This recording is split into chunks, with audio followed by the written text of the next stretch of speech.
Welcome to Films and Stuff with your hosts, Pete Mitchell and Ethan Hunt. Hey, Pete. Welcome back. This is Films and Stuff. How are you today? I am great. Ethan, how are you? I'm great. And just so that we can set the scene for this episode, this is going to be one of our general patented entertainment rambles. That's a lot right. of tangents, no specific topics, but we've got a lot on our minds, so let's get it out. Yeah, so I thought this was a good time for us to take a reflective look. It's been a quarter into the year, right? We're almost at 3 months in. What have we been watching? It seems like this has been a relatively slow start in terms of television, maybe also in terms of movies. You know, of course, last week we saw Shazam, and then we've seen a few other movies in the last couple of weeks. We have also talked about The Last of Us, which we saw a couple of weeks ago as well. So I thought it would be nice, though, to touch base on shows that we're watching currently, or that we've just finished watching, or that we're just about to start watching. Okay. Where do you want to start? You want to start with what we're watching now?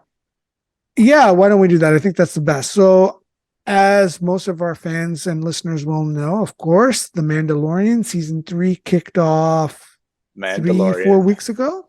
That's right. We're on episode 4 now. It was released, right? Yeah, so I think we're up to episode 4 at the time of this recording.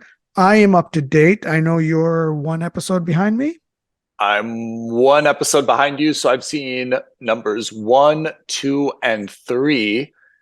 And what did you think? I mean, when you watch that first episode, does it get you pumped for the new season or not at all? Pumped? Not at all. In fact, I think it was a really slow start, and I think I know why. And it's because episode 1 effectively negates the need for I think it was episode 7 of the Book of Boba Fett. So remember at the end of Book of Boba Fett, towards the end, the last 2 episodes were Din Djarin centric. They followed him. He was looking for the new base of operations. He was trying to figure out the Darksaber, that sort of thing. And he was, let's say the result of that was he was told that to redeem himself and to become a Mandalorian again, he had to bathe in the living waters of the Mandalore. That's right.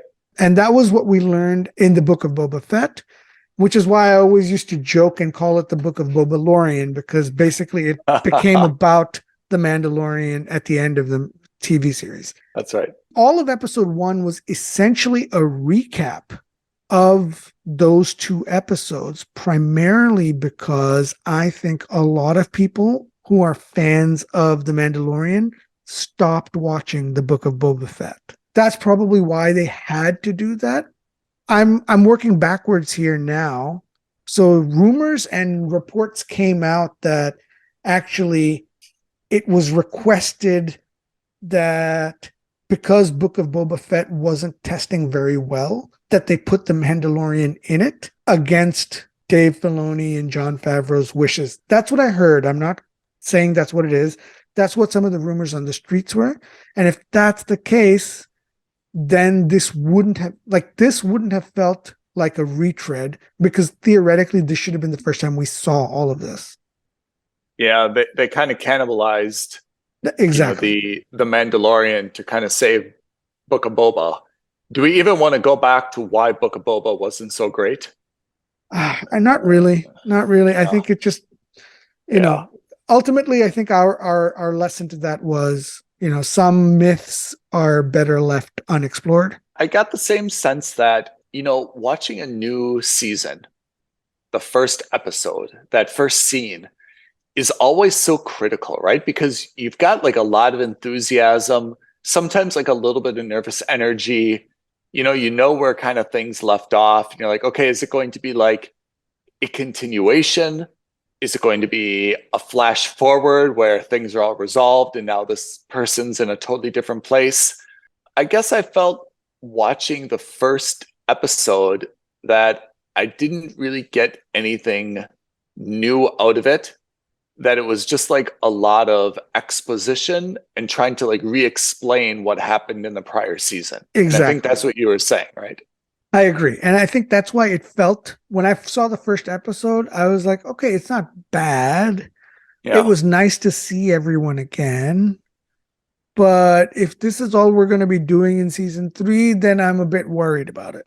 Yeah. So I felt there was a lot of, not just in episode 1, but kind of 1 and 2, there was a lot of fan service, you know? Like I just felt, and you said the same way, like it's like they were just revisiting setting after setting, right? They're on Navarro, then they go back here. And it just felt like they were going, you know, round robin to somehow incorporate all the old characters and all the old stories and all the old jokes and laughs and snickers that we got in the first few seasons without really like creating anything new in terms of storyline, plot, powers, maturity of character, anything like that, right? Mandalorian hasn't really changed as, I mean, part of that is just the fact that he's a Mandalorian, but he hasn't really like changed or evolved so much, except for the fact that he is now deeply caring and acknowledging Grogu. But apart from that, nothing.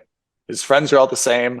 His missions are always small in nature. The only big thing is now he needs to go back to the mines of Mandalore, bathe in the waters, and he'll be a Mandalorian again. Then what? I think you've raised a good question here. I suspect that the objective of this season is going to be the reunification of Mandalore. So right now, what we know of the Mandalorian as a race, not a race, a species? No, as A people. people. That's right. That's right. So what we know of the Mandalorians as a people is that they're fractured, not just by ideology, as we've seen with the creed versus the believers versus the non-believers, but also by physical space and by distance. And by the way, spoiler alert. So we learn the Night Owls have disbanded and have stopped following her because she wasn't able to get the Darksaber. And for her, the Darksaber was like the be all. And I think they all felt that the Darksaber was going to be a panacea of sorts, right? That if you get the Darksaber, you're going to reunite Mandalore. But the Darksaber is just a symbol. And ultimately, you still have to do the work. The Mandalorian, or Din, looks like he's ready to do the work. And based on the trailers that we've seen, it looks like he's going to actually get out there and do it, because he doesn't just believe in the creed, he believes in that whole ideology. Yeah. My feeling is that season 3 is going to be about getting back to Mandalore, kind of setting things right. I don't know how that works in terms of terraforming, blah, blah, blah. I don't know all of that, but at least getting the people back together. And we're starting to see hints of that. I'm not going to say more because you're only on the 3rd episode, but let's talk about episodes 1, 2, and 3. That's what I feel the arc of this season is going to be. And I think you'll agree with me once you see episode 4. Yeah, I agree, only because Bo-Katan is so prominent in the later episodes of the show that you can't help but to know that this is not just a chance encounter. Yeah. That, you know, she's played by Katie Sackhoff, right? Who we love. Exactly. It's a wasted talent if they don't use her. That we know that she's going to be instrumental and there's going to be something bigger. And I guess to that extent, I wouldn't be surprised if she starts to be more of the main character and the Mandalorian is not diminished, but takes a back seat to her and her mission for the reunification. I actually think that at this stage, they probably want her to do so well that they can spin her off. Yeah. Because Lucasfilms lost Rangers of the Republic because of Gina Carano. So I think that at this stage, they probably would be very happy because, of course, the fans are ecstatic, right? Everyone loves Katie Sackhoff. Everyone loves Bo-Katan. It's one of the rare times where everyone's not just a fan of the actor, but also of the character. But when I speak of Star Wars fans, and even the non-Star Wars fans, I think, generally speaking, everyone really likes Katie Sackhoff. So I imagine that it would work in their favor if Disney could parlay season 3 into a spin-off just starring Bo-Katan and maybe even Bo-Katan and the Night Owls. I think Maybe. that's probably the right way to go. And then that will allow Din Djarin and Pedro Pascal to kind of float around and do whatever they want, like they have been doing. And the reason I say that is because Jon Favreau said that he doesn't really have an ending planned for The Mandalorian. Oh, really? Which is a good thing and a bad thing, right? It's a little bittersweet because it's a bad thing in the sense that you kind of want to see we've been spoiled by shows like Breaking Bad, Mad Men. We want to see a defined arc for characters. We don't want to see those same people in the same situations ad nauseum. Otherwise, then you're just become a procedural. Mm-hmm. So that's the bad thing. But the good thing is that we get to see more of Pedro Pascal over however many years it is. Yeah, I have to say, I'm also a little bit worried. I mean, I don't want the show to become stale. Exactly. And a lot of what makes the show great, for better or for worse, is a little bit of the Grogu, right? And if there weren't the cuteness of Grogu, I'm not sure if the show would still have its freshness about it. Well, But yeah, I think the appeal would be much more limited. Yeah. And even kind of watching it this year, the first 3 episodes, there is a lot of you can feel the writers or the producers actively thinking, how can we get Grogu involved? What emotion can he make with his eyebrows? What little squeal can he make? What you can feel that he is really there, like a pinch hitter in baseball. He's their magic potion that whenever they think they need something, they sprinkle a little bit of him in because he's such a likable, wonderful character, right? Yeah. But it's like when I watched, was it episode 3 where he has to get out of the mines and inform Bo-Katan, right? Is that 3? Yes. At the very beginning. Oh, at the end of 2. At the end of 2, in the beginning of 3. That was a lot of him and his little egg buggy, flipping into the fighter. I thought that was a little bit bold, right? That's not really what we've ever seen Grogu do before. Have we? No. So I feel like the more that this show kind of becomes a little bit stale, the more they've got to push Grogu into it. And I don't like that because I like him being fresh and I don't want him to be over exploited. And I'm worried that if Mandalorian doesn't have any end and it's going to try to go on for 5 seasons or 6 seasons, it's just going to be blatant exploitation of Grogu. And I don't know, I'm a little bit remiss about that, actually. So, yeah. And then I have a few thoughts on the 3rd episode, which also was not a flashback, but you remember Dr. Pershing from the 2nd season, the evil Imperial scientist. So we see his story and how that plays out. I'll just quickly say that I think it was a little ham-fisted. And I only say ham-fisted because if you want to talk about political ramifications and political intrigue, Andor has really spoiled it for everybody, right? Yep. I think in a good way, though. In a good way. That's what I mean. Is that it's done a very, very good job in a way that I don't think any of these others have done. So that's my 2 cents on that. I think it's an interesting take, and we'll have more to say as more of the season unveils, and then we can decide, what we thought about it. Super excited for more Mandalorian, though. Okay. What else? What else have you been watching? So we've got 2 things coming up that I think we should say we're about to watch. One is, of course, season 4 of Succession. Yeah, and that's the right. other, I haven't mentioned it yet, but it's season 2 of Yellow Jackets on Showtime. That's right. It's also kicking off in the next week or 2. Yeah, those are 2 that I'm really, really looking for. And first, can I say something? I don't understand the release schedules.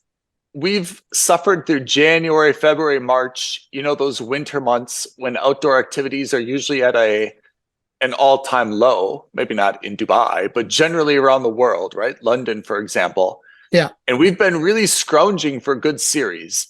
Now, when spring is sprunging, right? Yeah. Now we're getting Succession, Yellow Jackets, and Mandalorian and all this stuff that we should have been watching when it was like freezing and raining and dark early in January, February, right? Do I have this backwards? I agree. What's happening? Doesn't make any sense. In April's when everyone's like, man, I got to take my jacket and my boots off. I want to get outside and do an activity. And now we're getting Succession and Yellow Jackets. But it's a small complaint. I'm thrilled for both of those. Both of those, I think, are weekend binges. I think you were a little bit more upbeat on Yellow Jackets than I was. Oh, yeah. But I will watch it. And Yeah. Succession, I think we're both equally enthused about.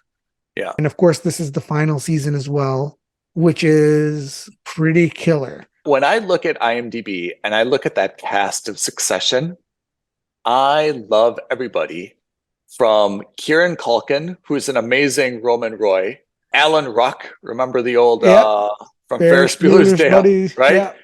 And I was reading that the dude who plays Tom Wumgans, which is the best name, Matthew McFadden, he's actually a British dude. Did you know that? I did, because I saw him last year in Operation Mincemeat. Oh, that's right. We saw him in Mincemeat. So he was talking about how he got this role and the chemistry between him and Cousin Greg, right? Okay.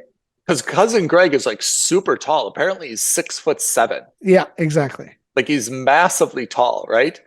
And he's talking about the chemistry between those two. And he's like, it's just how difficult it is for those two to get like through scenes together. They're really like got great chemistry. But that whole cast, I think, is just fantastic. I'm super, super excited to watch, season 4. Yeah. It's vulgar though. I mean, I also saw an article about how many times they use the F-bomb. Yeah. Which I have to say I think is a little bit excessive, but it's part of the charm of that show. I think it's also part of the stereotype, right? Like these New York fancy, wealthy, banker types. Yeah. I think it plays into that stereotype very much. Yeah. Matthew McFadden was saying, he's like, when you look at the character Tom, who's like, he's just like so looked down at by like the Roy family, right? Up until the end of last season. Yeah. But he's like, the background of Tom is Tom went to Cornell. Tom's dad is a professor at a university and his mom is like a very prominent lawyer. He's like, that's the background of Tom. By no means is Tom like, he's not like a kid from a coal mining town, right? Who worked his way up. He's like, in almost any other setting, Tom would be considered kind of this snobby, rich BMW, Mercedes driving type executive. He's like, it's only within the context of the Roy family, that he seems like the schlub. Yeah, that have billions where they could say to Shiv, like, you really married down. Like, what are you doing with this common dude? He's like, Tom's not even a common dude. That's why he's like so insecure about everything, is that very unusual. But yeah, I take what you say, which is in the context of that family in New York, maybe the excessive use of F-bombs is not so unusual, but yeah, that's definitely one of the things that I could probably do without. But apart from that, I think it's very rare that you get, and it's one of the things I think you and I loved about For All Mankind. There's 6, maybe 8 main characters in this show. Cousin Greg, Roman, Tom, Shiv, Kendall, Connor, Logan, right? Logan's wife, maybe. And then there's a few supporting ones. There's so many main characters in it, which I think is one of the great things about Succession. Yeah, look, casting ultimately is make or break for shows like this. When you're talking about a serious drama, which is more about interpersonal relationships than it is about the plot. Of course, the plot's important, but it's really about how they react to each other than it is about anything else. So casting is all the more important. So those are the 2 things I'm looking forward to. Definitely Yellow Jacket Season 2, Season 4 Succession. Yeah, we've also got, so we haven't started it, or I haven't started it, but so Star Trek Picard is out, the 3rd season, supposedly the final season. Oh, yeah. But I think only 4 or 5 episodes so far. I'm holding off so I can binge it in a row and and the same goes for Carnival Row Season 2, which is complete now. And let's talk about this because we kind of started talking about this offline. Yeah.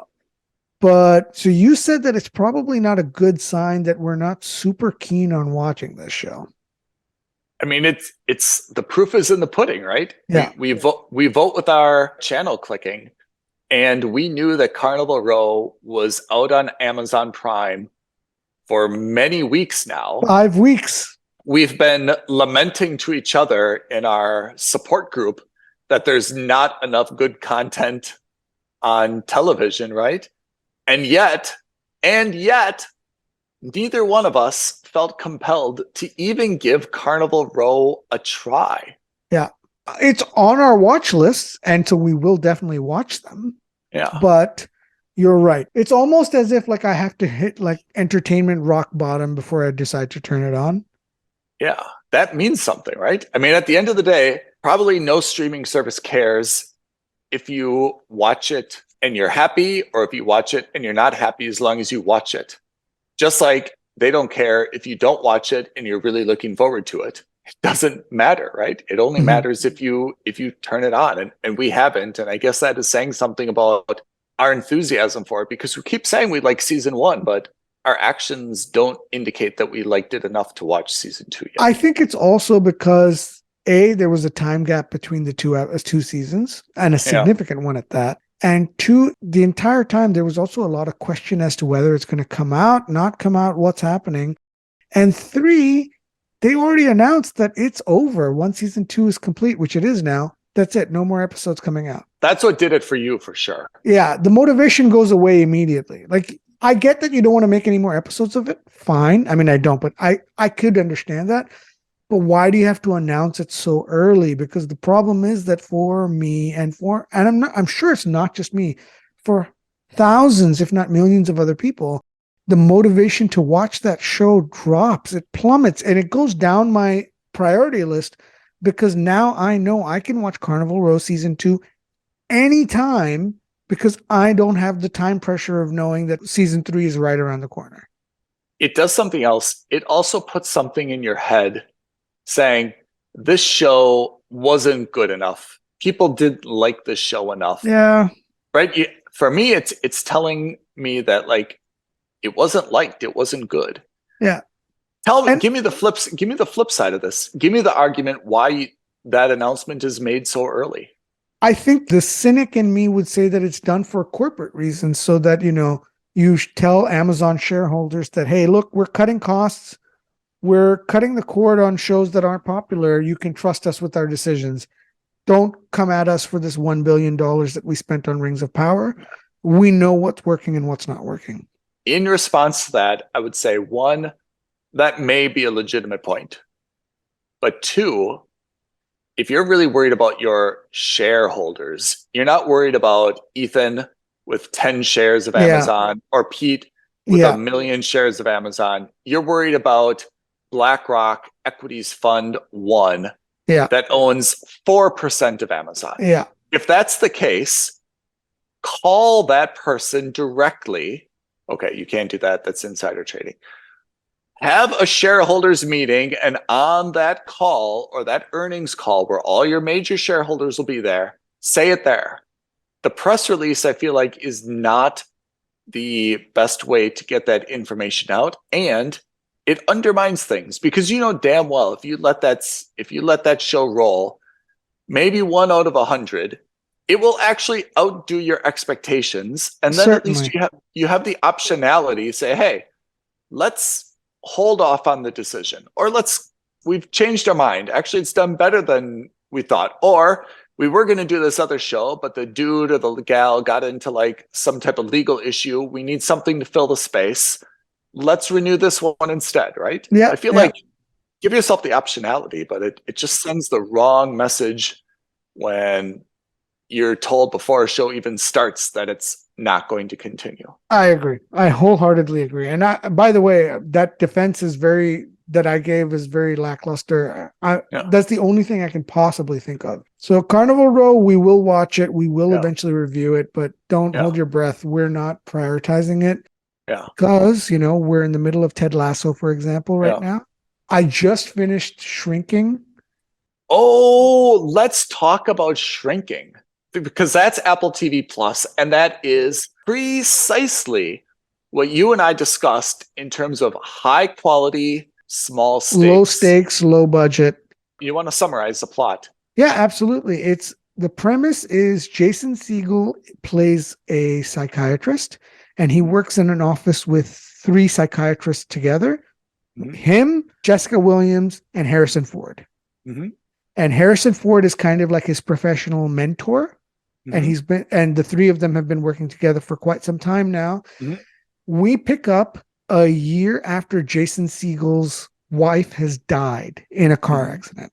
It's about him picking up his life and kind of getting back on track. He's got a young teenage daughter, and it's about the relationship that he has with his coworkers, with his daughter, in relation to how he was handling his grief. It's very much a low stakes. This is the definition of a low stakes TV program. Very, very good, very high quality. It's actually written and produced by Bill Lawrence and Brett Goldstein. Bill Lawrence did Scrubs, Cougar Town, and Ted Lasso, and Brett Goldstein is Roy from Ted Lasso. Oh, I didn't know that. Yeah. I love Roy. It's really well done. It's a really nice, it's not a slice of life show. They really dive into like the idea of trauma and grief and how you can handle it and, you know, what it takes to get out of that. It's really nice. It's really good. I don't want to say I relate to things in it, but of course there are elements of the show that everyone will relate to. And I think it's well cast, like superbly cast. Everybody in there, I really like. I have to say, for me, this is the sweet spot of Apple TV Plus. We did an episode recently where we talked about Liaison. There's a time to watch Liaison where you want this global, massive conspiracy, complicated plot. Will they save the world? Will they not? Totally. And there's a time when you just want to watch something that's a little bit less intricate and it's just good, funny, engaging dialogue and characters that you're cheering for or like enjoy, right? And I think that's what Apple TV Plus does really well, which is you come home, you've had a long day, a long week. You've got 1 hour between dinner and your next conference call or something. You just want to chill and enjoy your life. For me, Shrinking absolutely fills this void. Whereas something like Liaison, which is a very good show, it doesn't really put me at ease. It ends kind of like with a cliffhanger that you're kind of forced to see the next episode. It's different, but I think this is really what Apple does best is something like Shrinking. And I have to say, the title is not great. The cover art is not great. The advertisements are not great. So I can say sincerely to Apple, I would not have watched this show unless Pete told me that it was good. First of all, bravo to Pete for having good taste. And that's why you're my partner in films and stuff. But there's something wrong with Apple TV Plus where I've got my own podcast. Okay. Joint custody of a podcast. And I don't want to watch this show, even though it's right there. There's something wrong, Apple, that you've given something such a bad title and a bad promo. Remember the promo was like kind of jumping on a trampoline or like some juggling balls in the air. Oh, that's exactly right. I forgot about that. I mean, sorry, I'm not going to watch it. I 100% would not have watched it without you. That's a criticism. Even look at the cover art. There's Jason Segel and there's Harrison Ford with his fingers in his mouth, making him smile. It's called Shrinking. No way do I want to watch that. Yeah. No way. It doesn't look funny. It doesn't look interesting. It looks stupid, to be honest. Yeah. And I'm really surprised there's no VP of common sense or anyone else has tested this. Even look at the color of the cover. I don't even know what color this is. Something like gray and green had a baby. I don't know. It's just uninspiring. So I'm really surprised that Apple's like, for this show, I think this is the way that we should do it. No way. On the flip side, did you watch the the promo for Tetris, also on Apple TV Plus. Yes, I did. I saw the trailer just a couple days ago. I think it's coming out next week, right? That looks amazing. Yes, it comes out on the 31st. How is it that a show with Harrison Ford and Jason Segel, I have no interest in it? There's a movie about Tetris, and I'm like, I am all in. Yeah. That's, I think, the difference between how they've put these two together. So Apple, please, like, fix Shrinking. It's a great show. It's an amazing show. And you couldn't have done more to make it uninspiring with the way that you've depicted it. So Shrinking, I just saw that. That's very good. I am caught up now also on Hello Tomorrow, the other Apple TV program. Oh, tell me about that. Because I love that dude, Billy Crudup, yeah. Yeah. Right now, it's a mooch. It's not a bad thing. It's not a good thing. I love the aesthetic. It's set in a retro futurism style. So like, it looks like it's set in the 60s, but it's got hover cars and, it's got spaceships and things like that. Is it good though? So it's not bad. It's a mooch right now for me.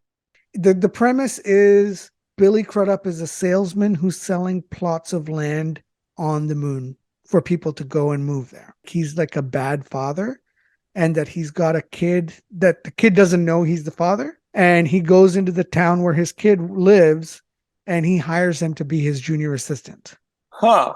But he doesn't tell him that he's this dad. To try to have like a relationship with the kid. Trying to build a relationship without telling him and so forth. So yeah, it's interesting. It's got Hank Azaria in it. It's got Billy Crudup, and it's also got Alison Pill in it.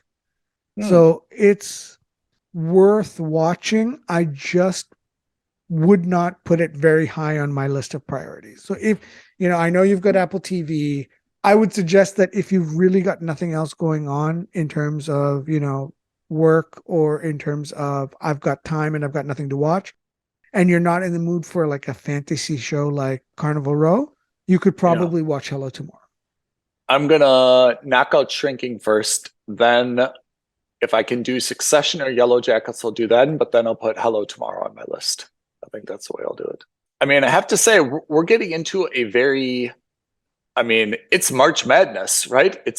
Although now we're getting into April, but like now everything's coming very fast. So we've got, as we mentioned, we've got Shrinking, we've got Hello Tomorrow, Yellow Jackets, Succession, Mandalorian is still coming out, and cinemas are about to be busting in April. Actually, you've raised a good point. So speaking of which, there's a couple of movies out right now and that will be out early to midweeks of April.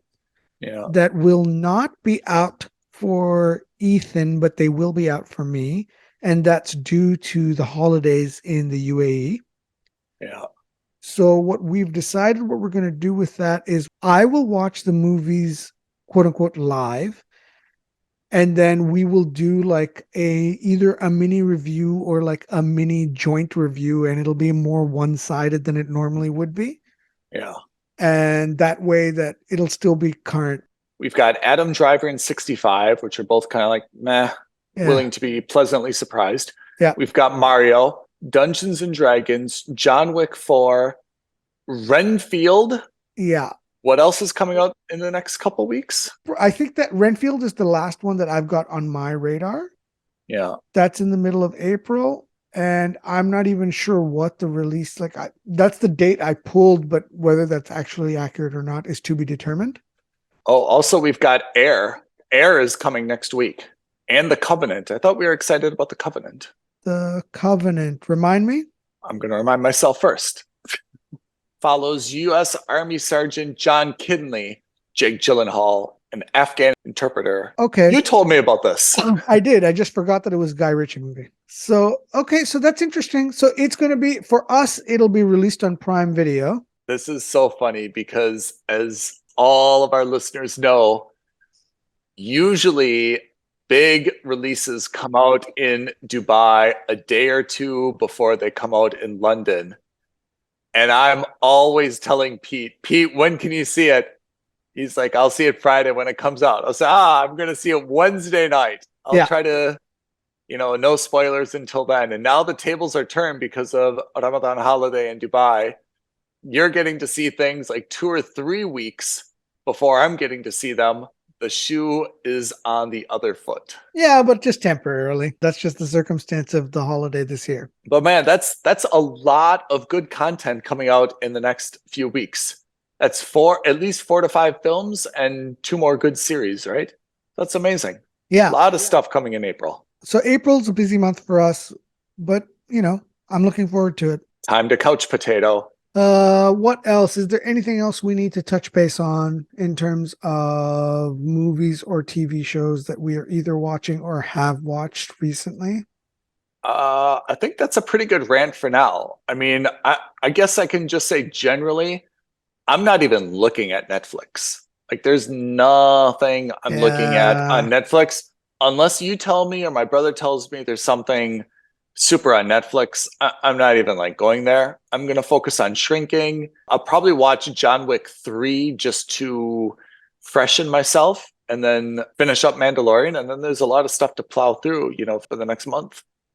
Yeah, you're right. I'm not even going to waste my time going to Netflix. And I mean, maybe this is a playground for streamer skip, that we should be focused a little bit more energy on streamer skip in Netflix, and we can give each other a bunch of these, because we went there, I think, like in a prior episode, and we said like there's these 5 new releases. We don't know any of them. They're all Netflix originals. They're all, who knows what the quality is. Maybe you and I just need to each take like 2 or 3 of those, and like in a couple of weeks we'll knock them all out. Yeah. And see if there's any, hidden gems there. But my feeling on this. Netflix is just creating these with like ChatGPT. It's saying, create me a 10-episode series based on an Asian female detective with a white British partner solving a murder in blank, right? And these are just auto-generated. Yeah. Nothing interesting about any single one of them. I know exactly what you mean. It certainly feels that way at times.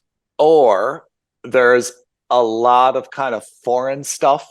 The foreign stuff is usually pretty creative and decent, but the production value is usually a little bit laggy, And also, I mean, it's not necessarily targeted for us. I mean that specifically in the sense that you have to be in a reasonably good place in mind to sit down to watch a TV in a foreign language and read subtitles, or even a dubbed TV series. The thing about the dubbing is you never get the color of the jokes or the phraseology just right. So so something that in Spanish might be very funny and clever just comes off a little bit wooden in English, and vice versa. And oh, by the way, if I have time for a tangent, of course, one of my German friends, I just thought about this. One of my German friends, his daughter does the German dubbing for English movies. Oh, like, you're kidding. She's like a teenager. So like whenever there's a teenager voice in English, she's the person that will dub it into German. Do you want to know how much she is paid per day? How much? 200 euros. What? It's shockingly low, huh? That's terrible. Shockingly low. A voice actor is only getting 200 euros? Yeah. Apparently they tested like a lot of people. They were taking like a long time to do it. And somehow someone canceled once, and someone like knew her mom and said, hey, you've got a teenage daughter. Like, is she good? She's good at English, right? Do you think she could just do this? And it was something like a very short part. And they like reserved like the sound booth for like 8 hours. And she knocked it out like the first take in like 30 minutes. And they're like, that's it? It's like, yeah.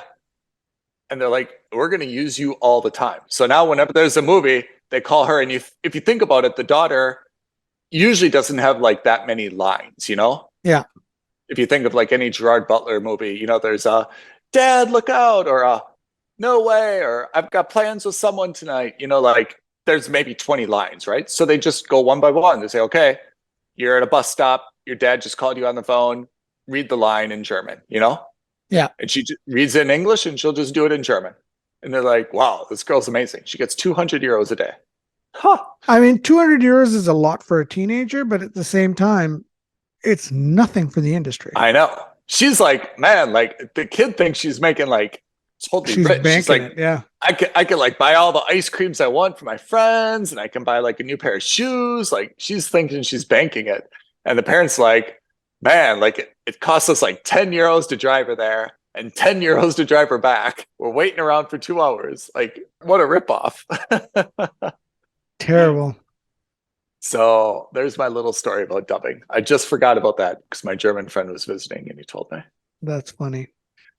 So that's what we've got coming up. Stay tuned. We're going to probably release a few episodes that are maybe not in our regular recording schedule. That's right. And then next week, big week next week. As a preview for our fans, we will be recording with the Underrated podcast next week. I think the episode's probably going to come out sometime in May. Yep. But, you will have remembered Derek from our Avatar review and, of course, the entire crew from our Shazam review. Alan, yeah. Good guys. All of them. Everyone's excellent. Really good insight. Very funny guys. If you haven't heard it, please, I implore you to listen to that episode. And then, of course, follow them. Can we talk about what we're going to talk about on there, or are we keeping it secret? Let's keep it secret. We'll be promoting it on our socials anyway, but yeah, stay tuned for that. Okay, everybody. Heat, thank you for joining today. It's good to have a good ramble because we had a lot on our minds. We needed to get it out and recorded. Yeah, it's nice. We kind of cleared the slate, and then, we can get back to it. Everyone, thank you for tuning in and listening to Films and Stuff. I'm Ethan. I'm here with Pete. Don't forget to drop us a line and give us some feedback or suggestions. That's right. You can reach out at aloha@filmsandstuffpodcast.com or tweet at us at FNSpodcast or DM us on Instagram at Films and Stuff Podcast. Have a lovely day ahead. Thanks, everyone. Thanks, Ethan. Bye now.